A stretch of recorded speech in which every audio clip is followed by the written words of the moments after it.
What up? This is Robert Ory. Or three-pointer.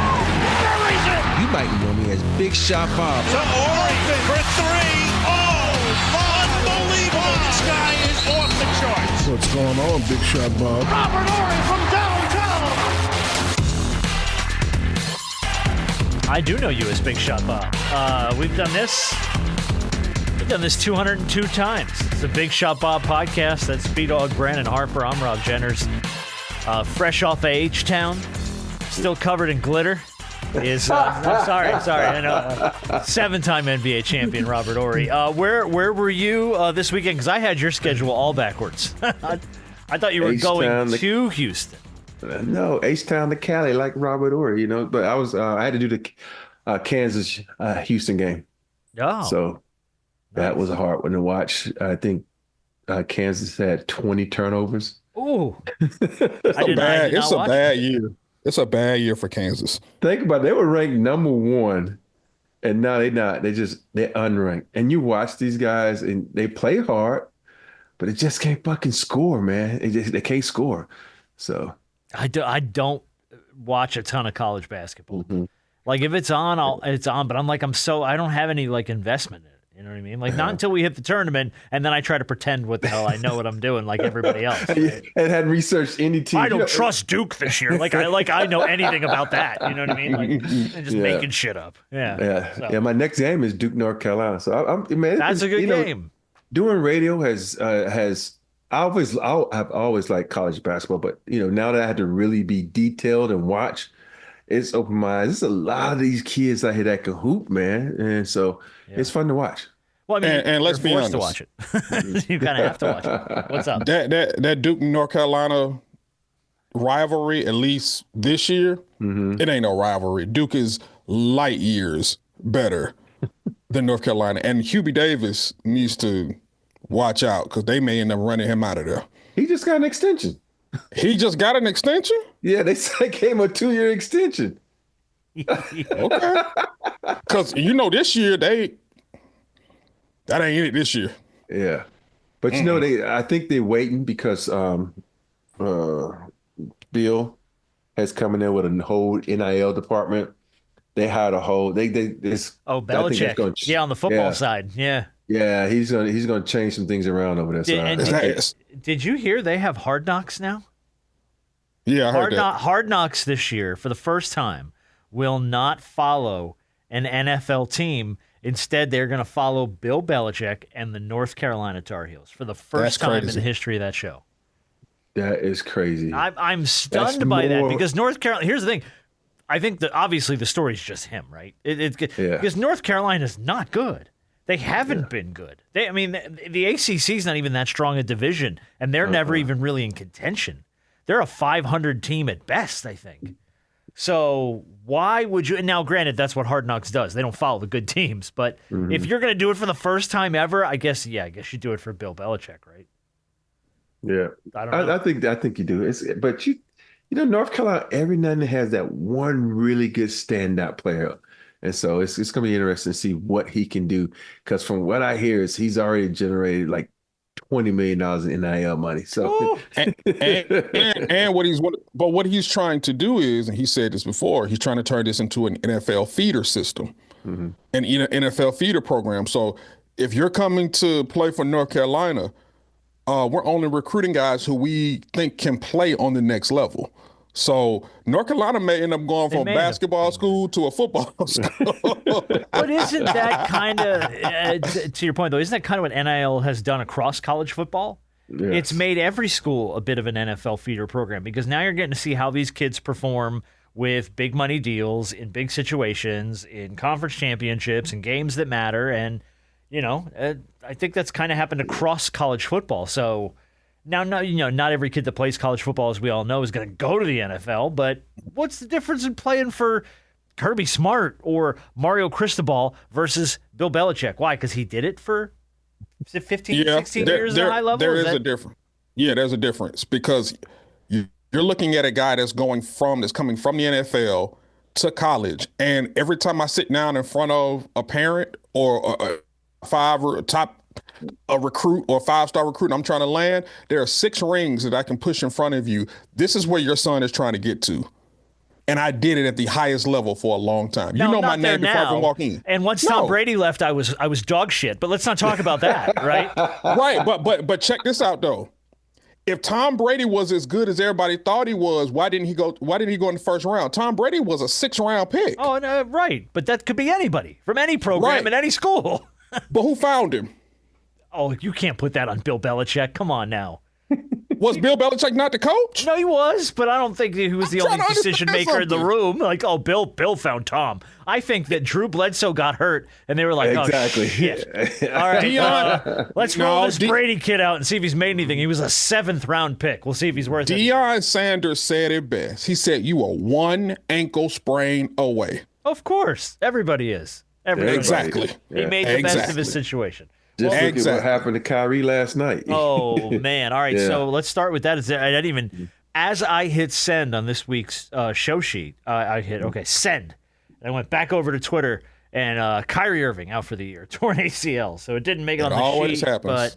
But I thought it was this is probably not the right comparison, but it felt a little Kobe-esque to see him go to the line and shoot those 2 free throws, knowing he was hurt.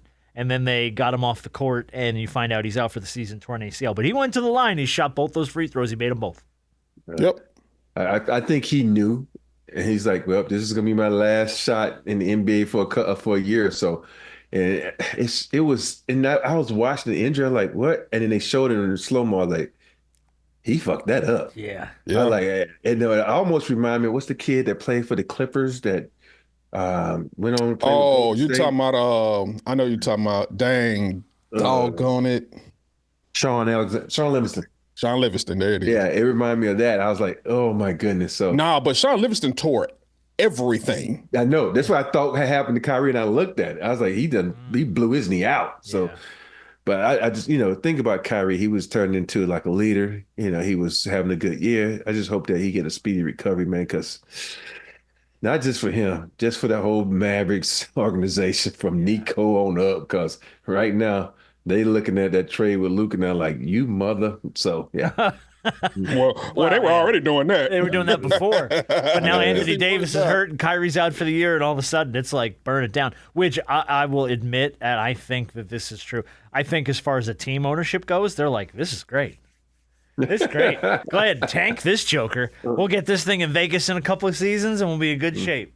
That's I hate that for Kyrie too, because as much as we talked about all the off the court crap during COVID and all the stuff that he went through, and all the things that some of that obviously he put on himself, but to see him rebound the way he did and the way he was playing to get to the finals last year, to have the and genuinely, like, I feel like this was a good comfort spot for Kyrie. Like he was in a good place with his game. You know what I mean? And I think that kind of course corrected some of the off the court stuff for him. So I hate that he went down like that, man. Yeah. I hate that. And what it did was it took away the ability for people to look forward to what him and AD would look like when AD got back. Everybody was looking at, the whole pick and roll situation and some form of level of Lob City, and the continuity that those two could build, because it was on those two to get them to the promised land. Yeah. Now, not only do you not have AD and have a timetable for him, which is crazy because AD is one of the guys that helped him off the floor. Not only do you not have a timetable for him, but now you lose Kyrie for the rest of the season, and who knows for how much of next season. Yeah. And you don't have Gafford, you don't have Lively. Yeah, everybody's hurt. Everybody's hurt. This season couldn't get any worse post Luka trade for the Mavericks. Yeah. You said that they don't have a timetable for him. I haven't heard anything about AD. Do they have not said anything about where he's at? Well, I hadn't heard anything. I just heard he was out indefinitely. Okay. Yeah. I haven't. I thought initially I was like, okay, maybe he misses a couple weeks, but I've heard or seen nothing in the way of an update with him. So you got to imagine it's gonna be a hot minute before you see AD again on the floor. But yeah, shout out to Kyrie Irving, because that sucks. Well, I mean, look, man, it's probably been fun for you at work, huh, Rob? It has been. Lakers up to the 2 seed. We're at the 2 seed now. That's where we are. Yeah. It took 3 months to go from nobody believes in us, 76 Jays, to jump from the 10th seed to the 2 seed. They're 16-4 in the last 20 games, 6-2 with Luka. Yeah. Has to be a fun time at work. Yeah, it's a fun time. And the crazy part, you think about that loss that they had coming out of All-Star break to lowly Charlotte Hornets. Yeah, like when you look at their run over the last probably 20 games, I think there's 2 Charlotte losses in there that really they stick out like sore thumbs. Yeah, but you know what? It's so weird how we were on the show. We was talking about LeBron's stats. Do you know he has better stats than he had when he won his last MVP? I think that is since the break, or it's in the last month or something like that. It's not the whole season though. But I saw that stat pop up that he's, what was it, the 2008, 2009 year that he won MVP? Yeah. And his stats are a tick better over the course of, I think it was like the last 20 games or something. Yeah, something like that. He's been playing at an unbelievable level. And MVP level. I laughed because the other night when they had the back-to-back, I said, oh, he ain't going to play. That motherfucker on the court. I'm like, sheesh. I think he sees something special in his team. I think he knows that he got to jockey for a good position because, who knows when Luka can throw out some of that crazy shit and go off for 50 or 60 points with that. And so I think he can see that, we need to position ourselves to have a home court advantage as far as we can, because even though if I'm on the outside looking at it, I don't want to be in that 2 spot because Denver's in that 3 spot. But, they're playing really well right now. But it ain't due to LeBron and it ain't due to Luka. It's due to Vando and Dodo. Yeah. Them two, and they're covering their asses off. Like when LeBron, AR, and Luka get beat, them motherfuckers come out of nowhere, help out, then get back to their guys. So that goes to show you there's a little bit of defense that's still being played in this game. And what I want to say is they end up losing a major piece in Austin Reeves for a little bit.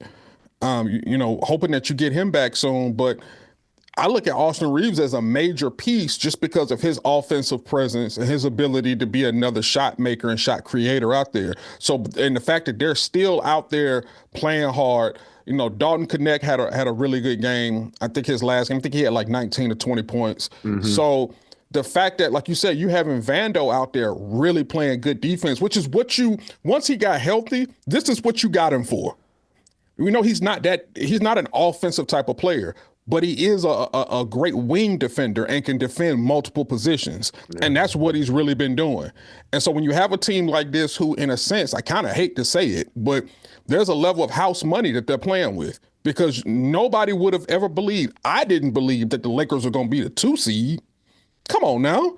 And look, it can change at a moment's notice. I mean, you go from the 2 to the 5 in the West in the span of 2 games. You know what I mean? I was getting ready to say that because the Lakers have 38 wins, Denver has 39 wins, Memphis has 38 wins. Yeah, they're all right there. The Rockets have 37 wins. So someone could sneeze and end up in the 5th seed without even thinking about it. So you mentioned the defense. I'm going to bring this up. Aside from the fact that they're now the 4th best odds to win to go to the NBA Finals, by the way, trailing only the Thunder, the Celtics, and the Cavaliers. So Vegas is buying the Lakers hype. They're better defensively after the Luka trade, which is wild to me. 102 before the trade, they were giving up on average 112.7 points a game. After the trade, 106. So they've gone down a good 6 points a game in games on. Now that's not a huge swing, but they've been better defensively, and that's probably a little bit of a misnomer. I don't know if that's translated, but do you think that that's what JJ's got them? Because I think he knows he's got offensive pieces that can go crazy and carry their offense. And like you said early on, he's drawing up basic stuff, I think, offensively. Do you think he's drilling down hard on defense with them? I think he's trying. But, you sometimes you go back and you look at the last games, you try to see who they played. And I was like, okay, they gave up 112 to the Warriors, and I'm trying to okay, is it defense? But I looked at the list of people they play. It wasn't like they was playing like the bottom tiers. They played the Clippers. They played the Timberwolves. They played the Mavs. The only team that really scored a lot of points on them was in a loss to the Utah Jazz, where they scored 131 points. And then they had beat the Jazz the previous night, and they gave up 113. And you think about it, it's just crazy how, they're playing really good basketball. And if you look at their last two losses, was against subpar teams. The Jazz before All-Star break and the Hornets after All-Star break. Mm-hmm. But defensively, they've locked in. But it's like since Vando's been back, and you talk about the 20 games that he's been back, they're 18-2. So it goes to show you that it ain't always about scoring. It's about what a dude can provide, physically, mentally, and, just being out there doing what Vando does is cause havoc, man. And it's a belief thing. I think getting Luka, the reason why those defensive numbers seem to be down a little bit, and it shaved off what you said about 6 points since, it doesn't really have as much to do with Luka on the court as it does having to do with actually getting another guy like Luka on the floor and guys looking around and saying, oh, we could actually do something this year. This is not a year where it's just we're trying to get Luka acclimated, get his legs under him, let him get used to LA, and then we'll figure out what we're going to do in the future. We got enough games to where we can make some noise this season and at the least shake some things up and scare some folks. And even, push to try to get to the Western Conference Finals and shoot, if we can get out of the West. That's 7 games and who knows, man. I think that what that does is it builds continuity and it builds camaraderie amongst these guys for moving forward to the future. Because guess what? You're still going to kind of coerce Luka to stay. You want Luka to stay in purple and gold. And depending on what type of contract he signs, whether it's a 3-year, I don't think he'll sign the Supermax because that's not beneficial for him. But he may sign a 2 or 3 year deal, and that's exactly what you want him to do to really be able to believe in this purple and gold thing and say, yeah, this is where I really want to be. Leaving Dallas wasn't that, I didn't want to leave there, but where I am now and the guys that I'm rolling with, yeah, I like it here. So you think he didn't want to leave Dallas because he liked Dallas or the Supermax or all the above? All the above. I imagine he was probably comfortable where he was. Yeah. I mean, he was the franchise guy. He'd be the franchise guy wherever he goes. No, that's true. But I think being in Dallas, Dallas it's not a small market, but it's not a big market. It's kind of like right there in the middle. Mm-hmm. It's pressure, but it's not as much pressure. And then almost $400 million in Supermax. Come on, bro. And no state tax. Come on, dog. Yeah. Really? Yeah. I think that's why he was really upset, because you fucking with my money. Yeah. Well, that's always it. I mean, and when you're that close to the Supermax and you get moved and then it pushes you back, all that says, it's a pitch, man. Yeah. And then you got to go to California, and like you said, you got to pay a lot of state tax. A lot of state tax in that deal. Let me give you this one real quick, and then we'll move on, because I think we get some good audio. By the way, we're going to play a rapid fire, and it's going to be just a true-false round of rapid fire this week. NBA sports stuff, it'll be fun. I do want to give you this. A nod to LeBron, crossed another milestone. 1,000 career regular season wins for LeBron James. He finally crossed that mark. Right behind Tim Duncan, who has 1,001. So he's gonna eclipse that pretty fast. Robert Parrish has 1,014. Number 1 on the list, Kareem Abdul-Jabbar. Any guesses on how many regular season wins Kareem Abdul-Jabbar racked up? A lot. I say 1,313. 1,074. So he didn't get 1,300 and something. No, he didn't get 1,300 regular season wins. But so there you go. So LeBron on that list now. He's obviously he'll pass Duncan quick. I think he'll pass Parrish pretty fast because Parrish is only 14 games ahead of him. But yeah, Kareem, I don't think anybody's catching Kareem unless LeBron's got 2-3 more years in him, and I don't know if that's happening. Yeah. All right, listen. So it's weird. If I wouldn't have had those couple fucking years in Phoenix, I probably had a lot of wins too. I would imagine so. You've been part of some big time winning teams. You were part of arguably 3 dynasties. The Spurs one on the later end of it, but still, you know what I mean. That's That's something not a lot of people get to say. I played for 3 teams that were arguably sports dynasties in their time. Yeah, that's funny. All right, let me do this. I got to play Perk for you because I pulled this from Countdown on ESPN, and I think he's got a strong point here, and I want to get your take on it. They were talking about the Nuggets, and Perk. I don't give a shit. No, we do give a shit. We're gonna play it. Perk had this to say about the Denver Nuggets, which I thought was actually a really good point. Jokic is good, but I don't trust the Denver Nuggets, right? Like, and we keep putting them as a team that's a legit title contender. The question is why? Why? Why do Jokic, we? But why? Team-wise, why do we put them in that conversation? One, they've done it. I think they've done it. That's one reason. 2 seasons ago. Okay, so now you look at them this season. They're 14-15 against teams that has above 500 record, and against the top dogs, they have 1 win. 1 win. And so I'm looking at it. J.J. Redick has exposed something when the Lakers played them.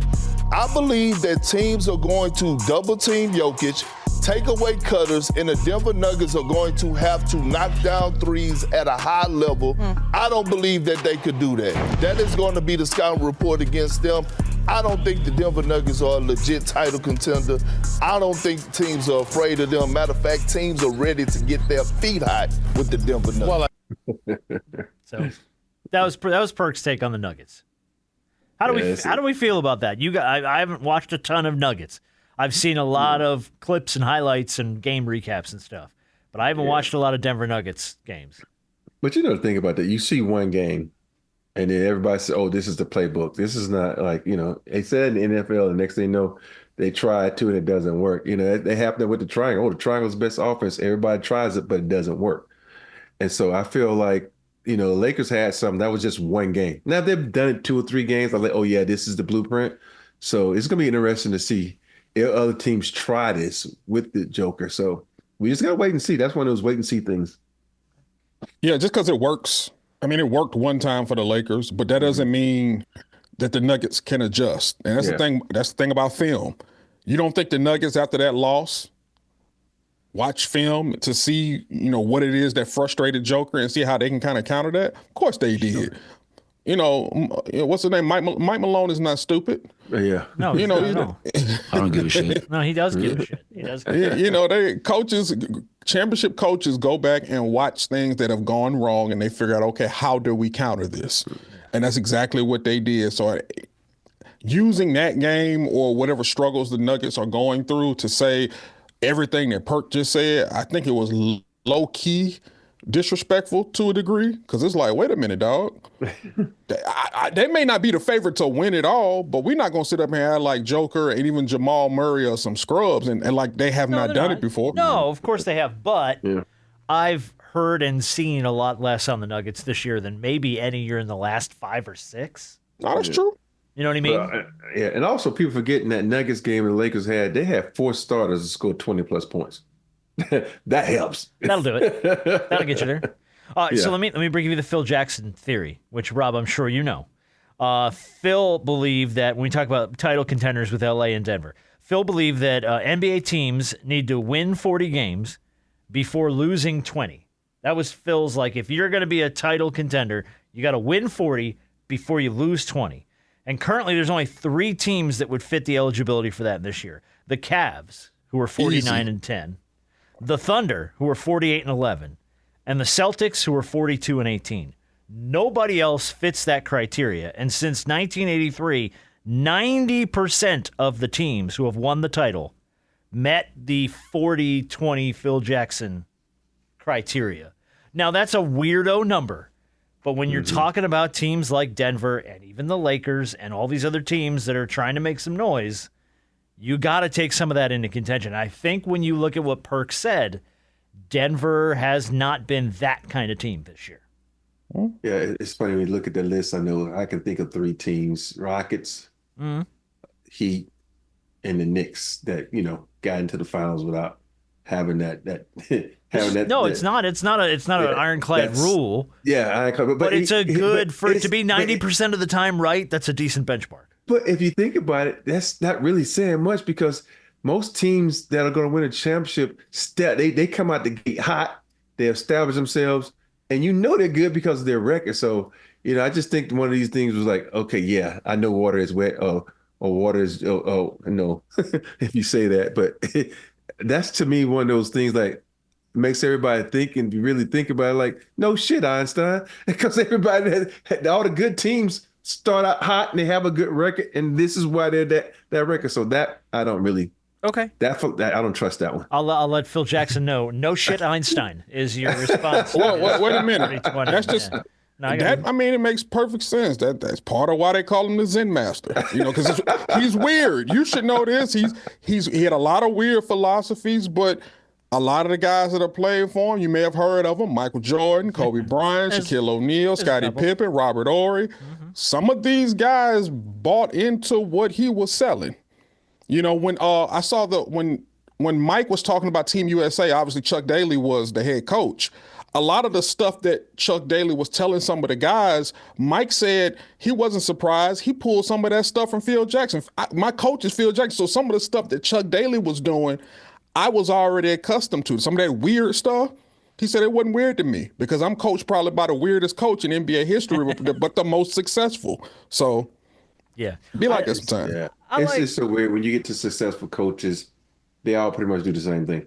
You get their big dogs to buy in, and everybody else just follow. So it's just always weird how, if you don't have big dogs, you see what happens to a lot of these coaches. So that's why I look at some of these coaches and you say, oh, this is a great coach. I'm like, let me see who you had on your team. No wonder he was a fucking good coach. Yeah. When you got Michael Jordan, Scottie Pippen, and Bill Cartwright, you're not a bad coach, right? Yeah. You can say some crazy shit and people buy in. Yeah. You got a nice little lineup there. Hey, can I give some breaking news that doesn't have anything to do with basketball, but it's in football? Go, man. Sure. The Eagles have made Saquon Barkley the highest paid running back in NFL history with a 2-year, $41 million extension. Okay. Yeah, I mean I would have been stunned had that been any other news for him. That he was. After what they did for him and what Sirianni did to get him involved in that offense and the relationship he's built with Jalen Hurts, I would be stunned if he didn't want to. Oh yeah, and the Jets released Davante Adams. Okay. What? Yeah, they released Davante Adams. But look, the Jets are the Jets, man. I mean, the Jets are just they're perpetually cursed. It's almost it's borderline hilarious. Well, Aaron Rodgers is leaving too, so it only makes sense to Davante Adams. It's just, but it's hysterical. Do you guys think Davante still has it? Yeah, I think yes. With the right quarterback, yes. Yeah. And look, I'm not trying to throw shade at Aaron Rodgers, but he did not have it last year. I mean, he is not the Aaron Rodgers of 10 years ago. Obviously, no player is, but when you have the right quarterback in the right system, Davante Adams is a weapon, man. Hey, Rob, let me tell you something, both Robs. I got 2 teams that you really, really need to look out for when it comes to Davante Adams. Maybe even 3. And all of them are in the same state. Either the 49ers, the Rams, or the Chargers. Those are the 3. Okay. The reason I say that is because he's from California. San Francisco just Debo's out. Just right. But I mean, they may be looking to add another receiver because Brandon Ayuk tore his ACL last year. We just don't know. But they're going to have to pay Purdy, man. So I don't know. Brock. I think he's due. Yeah. But his last couple of years have been late. Yeah. So he ain't going to get what everybody think he's going to get. He ain't going to break the bank. Yeah. So those are the 3 teams I'm telling you to possibly look at. So, what the Rams? Are they getting Rams got Cooper? A bunch of receivers though. Yeah, but I think they're leaning towards trading Cooper Kupp. Yeah, because I think Cooper's out, and so yeah. But hey, shit, what if he said, "Fuck this, I'm gonna go over to the Commanders"? God damn. Hey man. Well, seeing that he said he wants to be on. Seeing that he said he wants to be on the West Coast, I think that would kind of create. That's weird. He said that. Yeah, he has a strong pull back to the West Coast. Okay. So Commanders are out. And no, selfishly, I don't want to give Dan Quinn any more resources to be successful. That's a spurned former Falcons fan speaking. All right, look, we thought this was going to happen. It finally did happen. Joel Embiid out for the season. Yeah. I mean, I think I think that was kind of the writing was sort of on the wall there, and we were all just sort of waiting to see what's it going to be. And then it was, no, he's out for the year. Played in, I think the total was 19 games this year. What's that? Taking my pen and I'm crossing out the Sixers on that list. Oh, come on. This was the most comical story of the week for a number of reasons. Ready? The Sixers owe Joel Embiid $300 million over the next 5 seasons. He's out again. They're going to, the trio of Paul George, Joel Embiid, and Tyrese Maxey, who all got paid, will have played a total of 14 games together by the end of the season. And now, Paul George is taking a break from the podcast to focus on winning a championship. And I'm bro, ride the podcast through to next season, bud, because this ain't happening. His quote was, I want to let the Podcast P family know that after today's episode, I plan on taking a break from the pod to focus on getting my body right, mentally right, and, help this squad make a push toward our goal to finish the season out and give ourselves a chance to be in contention to compete for a championship. If he is on break until the Sixers compete for a title, let's go ahead and sign off Podcast P. We're done. Because that show ain't ever coming back. It's just so weird that, I was thinking about this on the plane ride home, how the predictions we made and our teams due to injuries and trades have just, let us down because we picked Dallas to make the playoffs. They're not going to be in the playoffs. We picked Sacramento to be in the playoffs. They're battling at the play-in spot. Timberwolves we picked. They in the play-in spot. So it's just so weird how this season has been crazy. Whoever would have thunk that the East Coast has been the more consistent as you think about the Cavs, the Celtics, the Magic, the Knicks, the Heat. Those have been the teams that we all picked that have been the most consistent ones, So yeah, no, I didn't see the Knicks being as good as they are. I did not see the Cleveland Cavaliers coming this year. I really didn't. Nobody did. No, I really not to this level. Not to this level, exactly. I mean, I thought they were going to be good. I think we all had them in our runs for the playoffs, but I didn't. At no point did I go, "Oh yeah, Cavs are going to run away with the East." What? They're going to make Boston try to catch them the whole season. What the hell are you talking about? I just smacked you. Yeah, but the East is top heavy. Once again, they are very top heavy. Always is.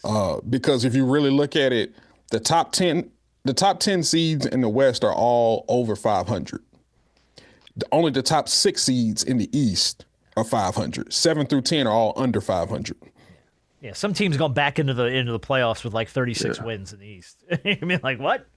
The hell did they get there? All right, listen. Like the Chicago Bulls. Yeah, well, maybe. Yeah, Hawks with buzzer beater. Got a big win. Yeah, they had a couple of them. All right, listen. I want to bring up the. We do have a couple more NBA stories. Before I get to that, though, I have to bring up what is arguably the most hottest debate story in all of sports talk this week. Debated by people who have never played a second of either of these sports, and it goes to what Travis Hunter said at the NFL Combine. They asked him, playing on both sides of the ball, offense and defense, do you think that's harder to do compared to what Shohei Otani does in baseball, where he is a pitcher and a hitter? I'm going to play you the Travis cut because I have to play you the Travis cut. Probably me, what I do in football, because it's a lot on your body. Otani, he's a great player, but you got to do a lot in football. All right, so Otani is not he thinks he's better, but he thinks it's harder to do what he does. Now, as someone who's never played either of these sports on any kind of professional level, okay, I can't argue with either of you. What am I supposed to say? Well, really, it's harder to hit. I know how hard it is to hit a fastball. That shit's really hard, but I also know how hard it is and physically how demanding it is to do what Travis Hunter does and go out and run routes and then turn it around and try and defend the same routes that other people are trying to run on you. That ain't easy. So I think they're both incredibly hard. But as a professional athlete, Robert Horry, your opinion maybe has a little weight here. Do you think it's harder to do what Otani does, or do you think it's harder to do what Travis Hunter does? He ain't never done neither one of these. I know, but he's at least played professional sports, for God's sake. I played baseball growing up. My mom didn't let me play football, but, from an outside he's seen a football before, so, I mean, come on. Yeah. So have we all. I just think, when I think about football, I just think about that playbook. and all the shit they gotta learn. You think about it, that's just on one side. He has to learn that shit on both sides of the ball. And I don't know what it goes into hitting the fastball and all that kind of stuff. I've seen fucking fastballs. I've seen when Jack Flaherty he was pitching and when he's like outside, how fast that shit comes. And that's I think for me, just because of the physicality of the sport, I'm gonna lean more towards Travis Hunter. Because think about it, you get going across that middle, getting hit, and now you got to go on the other end and do the same thing that someone just did to you. So I think if I have to pick one, I'm gonna rock with Travis Hunter on this one. Okay, and I think that's fair. I think it's harder from a skill standpoint probably to do what Otani does. From a physical standpoint, I agree with you. Yeah. Yeah, from a physical standpoint, it's a lot more taxing on your body to even play one of those positions, but then to have the ability to go and play the other position as well for however many snaps. However, I'll say this. When you start looking at guys with those skill sets, because you're not just talking about any random dudes who can do those things. These are guys who have high skill sets. Mm-hmm. When you start looking at what Otani is doing, not only is he an ace, not only is he a number one pitcher who we'll see this year because he didn't pitch last year, the man can also go out and give you 50 home runs. I don't think he's going to pitch this year. They stacked fucking loaded. No, he'll pitch. He may not start the season. How do you pitching. not, if he's healthy, how do you not put him in the rotation? And he's the best pitcher on that team. Even with a team loaded with great pitching.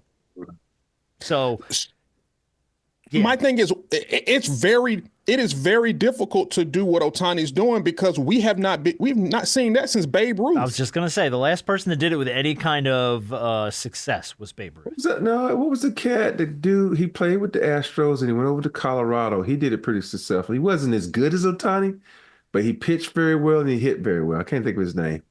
He was with the because you remember at one point Houston had two guys that were pitching. He went to Colorado. What was his freaking name? Oh shit! I don't know. I just know that can't remember. He's to Harp's point. If you look at Otani, he can either be the ace of your staff or he can be the best bat on your bench. He designated hit last year. He's a pitcher. He was their designated hitter. He is dominant, not just good, dominant. He's at excellent. Both sides of the game. That's unheard of. Now, can you do both? Yeah, there's guys that have done both. He is dominant. And I think also, and this is not to take anything away from Travis Hunter, because his skill set is something we still have not seen in a long time since prime. There have been more guys or a few more guys in the league to do what he's done than there have been on what Otani is doing. Yeah, good point. Like I said, we have not seen at that level, we have not seen it since Babe Ruth. Do you know how hard it is to be able to throw a 90 miles an hour fastball and then turn around, put on a helmet, go get a bat, and then go hit one? No. Skill-wise? No. I can't even begin. None of us know, which is why everybody that has an opinion that hasn't played either of those sports is just talking shit. So that's sort of where we are, though.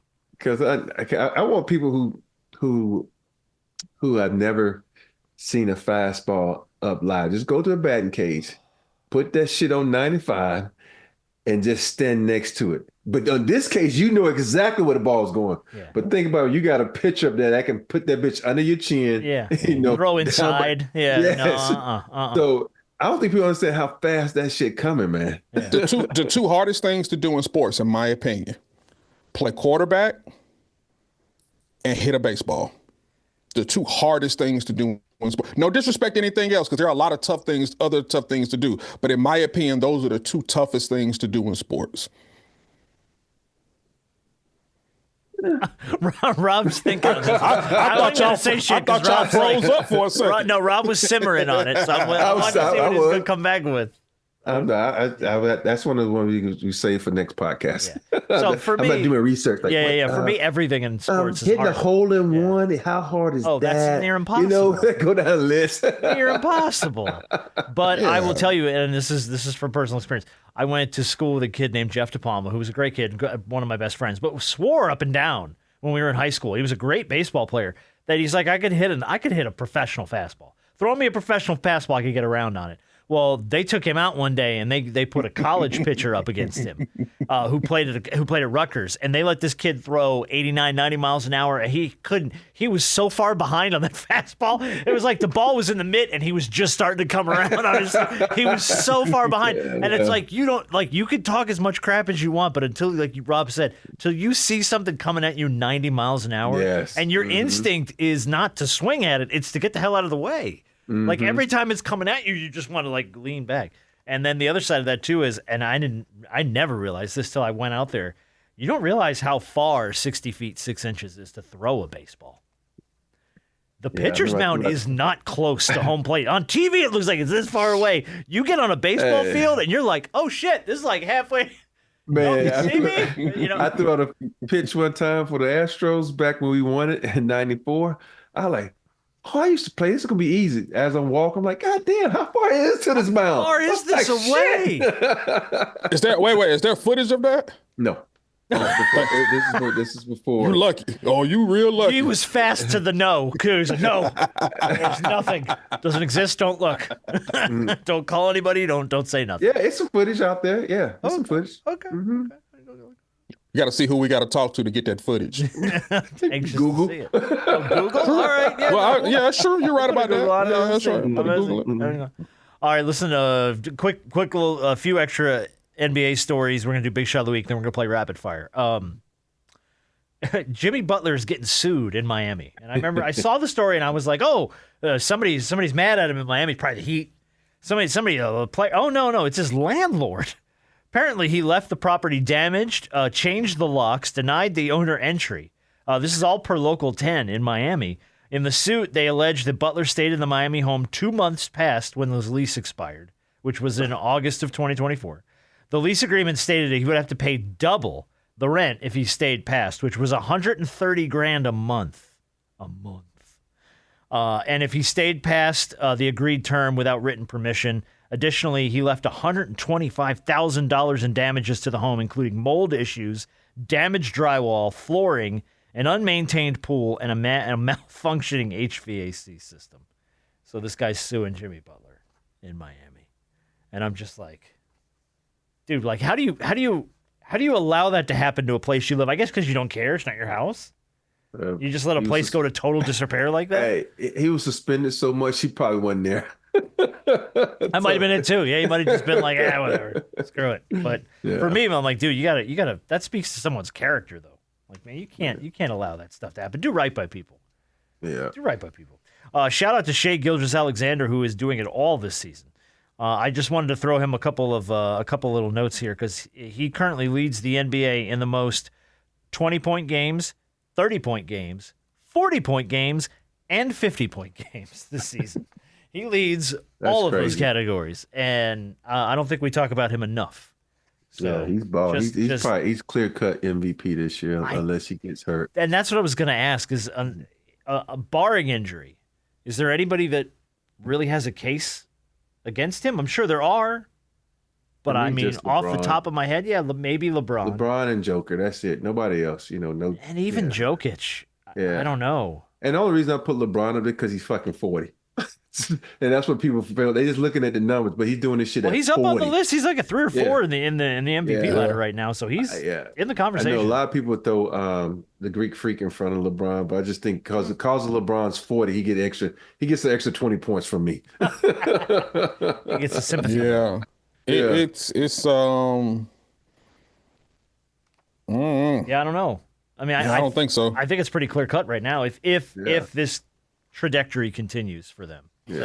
Hey, Rob.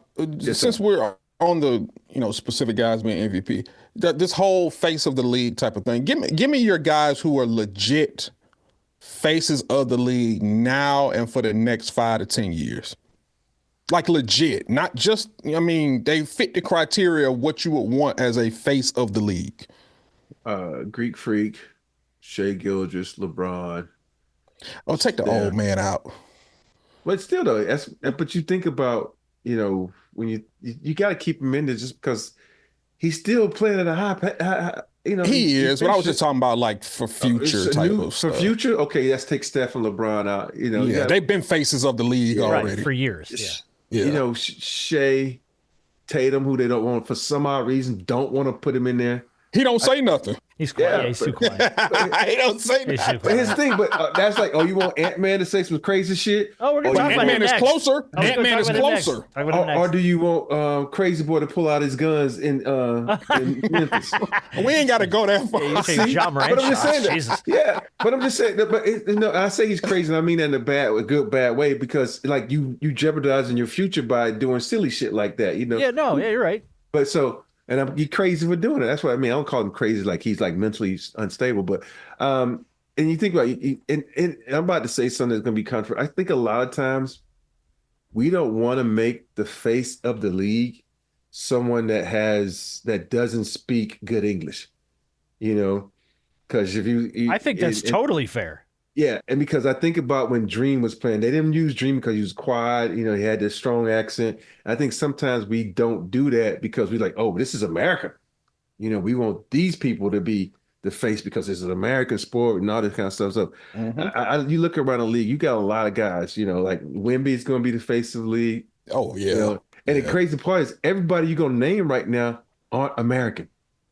No, they're think not. about it. If you take out the old heads, and from KD and you said who's the face of the league? Giannis, Joker, Luka, Shea. Yeah. Only American you really got. I know it's Tatum. I know because I'm taking away from Ant-Man because he said he don't want it. If you don't want it, I'm not gonna give it to you. And you can't give it to Ja because of the stuff he did on social. So see, my thing is you don't give it to anybody. Yeah, that's you know how what I mean. feel. Like if you're going to be the face of the NBA, that's some shit that you take. Yeah. That is like this is I play the way I play. I am who I am. You love me, you hate me. I don't care. This is what I do. Yeah. Like you think Jordan gave a half a shit about being the face of the league? I think he cared about his endorsements because that's how he got paid in that day because the NBA salary wasn't no great shakes. But like I don't think he cared that he was viewed as the face of the league or not. He was just like, I am who I am, and either you like me or you don't like me, and I really don't care. Yeah, I think a lot of times we always want to label something like who's the greatest, who's the face of the league, this and that. And so I think when it comes to the face of the league is always going to be Jerry West until they change that. Well, that's the logo. That is the face of the league. I still like the idea of trying to make it Kobe because I thought the Kobe logo was cool. Somebody had done a mock-up of that. I always thought that posthumously looking back on his career and everything he gave to the game, I would have been down for that. I wouldn't have protested that. Because they already named the All-Star Game MVP trophy after him, didn't they? Yeah. I'd have been for that. I think they won't change it because it's just a tradition. It's iconic. It's iconic. Yeah. I mean, that was always like the argument of can you take the Major League Baseball logo and just turn the guy's hat around for King Griffey Jr.? You know what I mean? Like, that'd be dope, but you can't do that. It's just kind of an iconic, Oh, you want to see traditionalists get pissed off? Oh, my God. Do something like that. Oh, yeah. Oh, boy, baseball traditionalists are a whole different level, man. They are angry old men. Yeah. I'm talking about even the dead. They going to get up. They gonna dig themselves up from the grave, them in their notebooks and their pencils and their scorecards, and they gonna march in the city. I promise you, my dad was turning over in his grave when he heard the Yankees rescinded their whole no sideburns, no facial hair thing anymore. Like when they took that away, so they could have beards. He's like, no, that's not how we do it. I like that.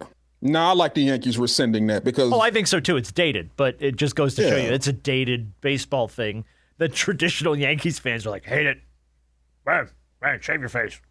Hey, Major League Baseball, if you ever think about turning that hat around on the logo backwards, I would be the first one to sign that petition. Yeah, because that's how I wear most of mine. All right, listen, we talked about Ant-Man. Stat of the show, Anthony Edwards has lost $614,000 this season in fines, techs, and suspensions. 614 large. This year alone.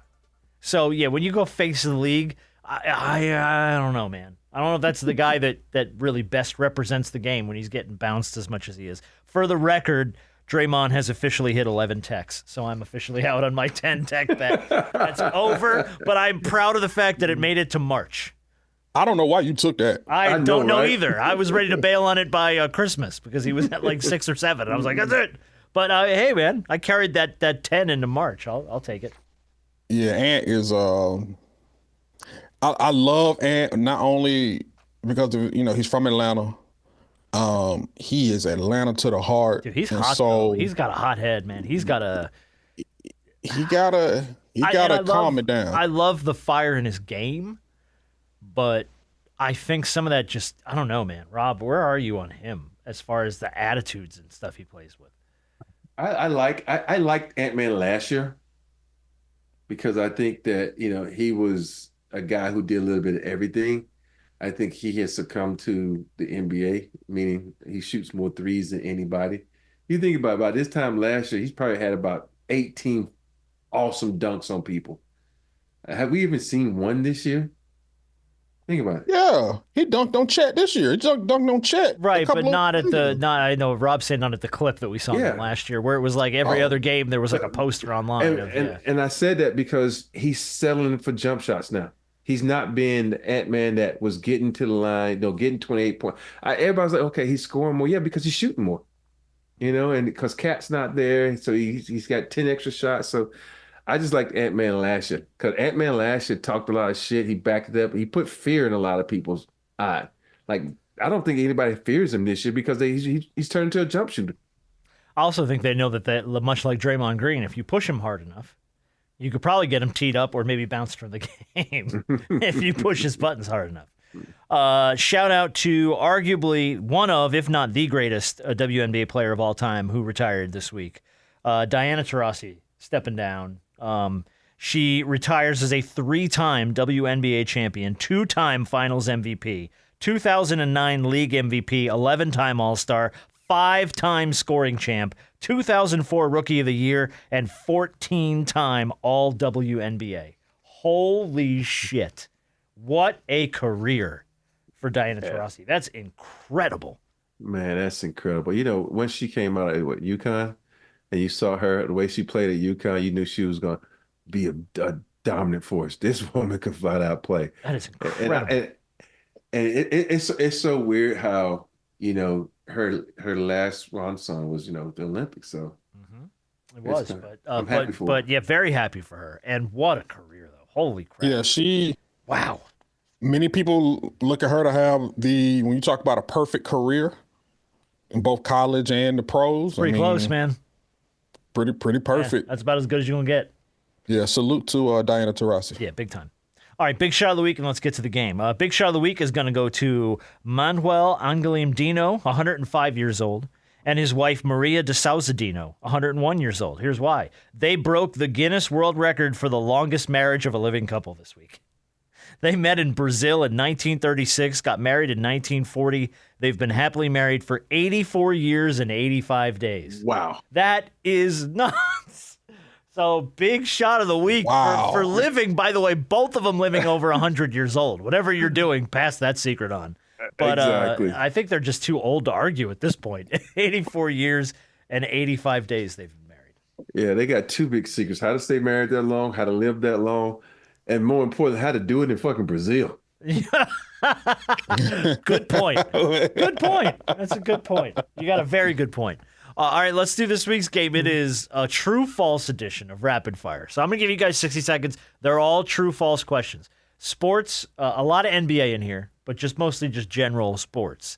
Here's why I want to do this week. It hit my feed this week, and I had to check it like 5 times to make sure it was legit. The Dallas Mavericks have announced that ticket prices are going up 8% next season. 8% ticket increase next season. With this is after the Luka Doncic trade, before the official Kyrie Irving news broke, but he was hurt. And there you go, 8% ticket increase for the Mavericks next year if you want to go watch Anthony Davis sit on the bench. So that's I had to check that, and I'm like, that can't be. This is a BS. I got Sentinel. I got NBA Sentinel, and what happened? And no, I didn't. It was legit. It was real. So I have a whole bunch of NBA and general sports true-false questions. And I'm going to put 60 seconds up, and we'll see how many of you guys They're putting tariffs on tickets now. They tell you, tariffs on tickets. Oh, my God. There's the name of this week's show. You're like, but why is this week's show called Tariffs on Tickets? You'll find out. All right. So Robert or it's your show. Do you want to go first, or you want to defer? I'll defer. Okay. So I can see where these questions come from. Brandon Harper. These are all true-false questions. So we're going to get through as many of these as we can. We'll see how you guys do. Load up the clock. Here we go. Draymond Green completed a triple-double without scoring. 11 rebounds, 10 steals, 10 assists. True. It is true. Michael Jordan only wore the number 23 for the Chicago Bulls. False. Correct. Jack Nicklaus not only won 18 golf majors, but came in a record 19 times in second place. True. That is true. Hakeem Olajuwon is the only NBA player to have a quadruple-double. What is it, Rob? False. Great, it's false. I didn't think you were going to actually help me on that. Tom Brady once threw 5 touchdowns in a single quarter. True. That is true. Pete Rose holds the record for playing in all 22 Major League Baseball All-Star games. True. False. Oh, Magic Johnson had a winning coach. I couldn't. I think I got like 5 or 6. No, you did good. Draymond, was true. You got 5. Jordan wore number 45 for 22 games for the Bulls. Jack Nicklaus came in 19 times in second place. Orlando. You gave him Hakeem. You got Tom Brady. Pete So you Rose. got 4.5. Yeah. that's a half a point. I was asking to be funny. I didn't think you was going to give me that. You're going to lose on the hook. That's the worst part. You're going to lose on the hook. Right. Pete Rose did play in all 22 Major League Baseball All-Star games, but Hank Aaron played in all 25 of the years that he played. So he holds the record. That's crazy. And then the last question, which I could not spit out, was Magic Johnson had a winning coaching record. False. And which was false. Yeah, that's false. He was bad as a coach. So, Rob, you got to beat 4.5. Let's load up his clock here. Tariffs. Let's see how we do. Shaquille O'Neal has always worn a number in the 30s. False. True. Anthony Davis's unibrow is trademarked. True. That is true. Former Senator Bill Bradley from New Jersey is a member of the Basketball Hall of Fame. True. That is true. Mexico has never medaled in the Winter Olympics. False. True. With Wilt Chamberlain, didn't win an MVP in the year he averaged 50 points a game. True. That is true. Richard Dean Anderson, better known as TV's MacGyver, played quarterback for UCLA in the 70s. True. False. Kevin Durant opened his own seafood restaurant. False. That is false. True. Alabama coach Nick Saban had a winning record as an NFL head coach. False. That is false, but barely. Soccer was invented in England. True. That is true. Oh, he got 6. He got 6. He got 6. See, Rob broke down the metric here. I'm just going to go as fast as I can. I'm bound to get more if I just keep flying through the questions. That's true. He got through quite a lot. Let's see, which ones did you miss here? Bill O'Bradley, by the way, is in the Hall of Fame. You got that. Mexico has never medaled in the Winter Olympics. They've participated in 13, and they've never won a Winter Olympics medal. And Richard Dean Anderson did not play. Kevin Durant, that's a rumor, by the way, that he opened his own seafood restaurant, and it's false. And then Nick Saban's winning record as an NFL head coach was 15-17. So you did get that one right. Sucked in Miami. He was not good. All right, are you ready for round one's going to go, Rob? You ready for round 2? Yes, sir. All right, Rob, you get to go first this round because you deferred in the first round. So here we go. Tiger Woods, John Elway, and John McEnroe all played their respective sports for Stanford. True. That is true. LeBron James has more triple-doubles than Nikola Jokic. False. That is false.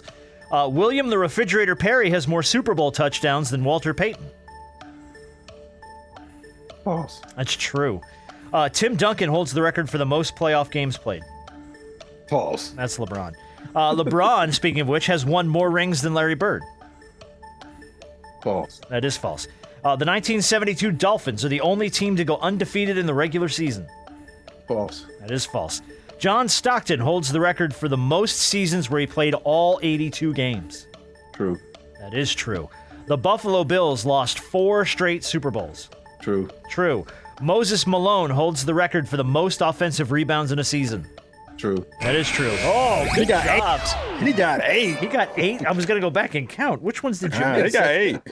Yes, he got 1, 2, 3. You missed the Refrigerator Perry. He's got more. Yeah, I missed that one. thought Yeah. I could have sworn Walter Payton. I thought he had. I think it was 7 or 8, one of them. Yeah, no, it was 8. That was the only one you missed. And then yes, the Pats did it in 2007, the undefeated regular season. Dolphins were on the only and got ones. beat by the Manning brother. John Stockton holds the record for the most 82 game seasons in a career. He did it 16 times. John Stockton played every regular season game 16 freaking times. Iron Man. That is insane. Yeah. All right, here we go. You got a mountain to climb here, Harper. Let's load it up. Dirk Nowitzki was not drafted by the Dallas Mavericks. True. False. Wilt Chamberlain never fouled out of a game. True. False. Scott Skiles dished out 30 dimes while playing for the Magic in a game against the Nuggets in 1990. That's true. That is true. Drew Brees was a Saint for life. False. That is false. He played for the Chargers. Karl Malone has 7 kids. None of them have made it to the NBA. True. That is true. A volleyball weighs more than a cricket ball. False. True. Pau Gasol is the first Spanish NBA champion. True. That is true. Barry Sanders broke the all-time rushing record 1 season before retiring. True. False. LeBron oh, man. Let me count. I had a mountain to climb anyway. You sure did. Let's see. Them first two when I'm stupid. I don't know why I did that. Dirk Nowitzki was not drafted by the Mavericks. That is true. He was. I don't know why. That was a trick question. Yeah. He got it wrong, so it was a trick question. Wilt Chamberlain never fouled out of a game. That was false. He did. And then you got the rest. You got 1, 2, 3. You missed that one. You got 4. You got 5. That wasn't terrible. It's not, but it was a mountain to climb anyway. So Rob's going to win. Rob's going to be your runaway winner this week. I do have some more on the list if you want to run them down just for fun. Yeah. Just for the hell of it. Let's see, where were we? LeBron James has worn 3 jersey numbers during his time in the NBA. That's true. False. That is false. He's 2, 6, and 23. That's right. Yeah. Let's see. Beach volleyball is only allowed to have 2 players in the game. True. That is true. Kevin Garnett retired as a member of the Minnesota Timberwolves. True. That's also true. He did. He came back. He signed like a little mini deal or something. Jerry West won 2 Finals MVPs. One of them was while he was on a losing team. True. That's false. That's false. I thought he won MVP when they didn't win. But I think finals. he won more than 2. Oh, yeah, so that's a trick question. The stick used to hit a polo ball is called a taco. True.